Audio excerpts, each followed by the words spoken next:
Welcome to Kenton's videos. Enjoy the video. In this video, I will explain how to transfer credit to another phone.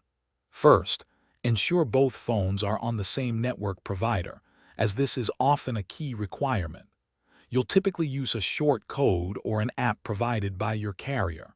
Always confirm the recipient's number to avoid sending credit to the wrong person. This process is usually quick and straightforward, helping you share credit with family or friends. Most carriers offer a few ways to transfer credit. One common method involves dialing a UST code, like *123 amount number hash.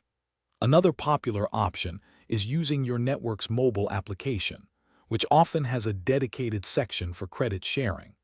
Some providers also allow transfers via a simple text message, where you send a specific keyword and the amount to a short number. Before initiating a transfer, it's crucial to confirm a few details. Ensure both the sender and receiver are on the same mobile network, as cross-network transfers are rarely supported.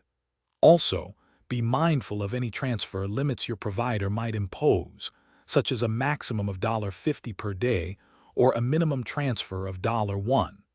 There might also be a small service fee, perhaps $1, for each transaction. After you've completed the transfer, you should receive an SMS confirmation from your network provider, detailing the amount sent and the recipient's number. It's a good practice to then check your own remaining balance to ensure the deduction was correct.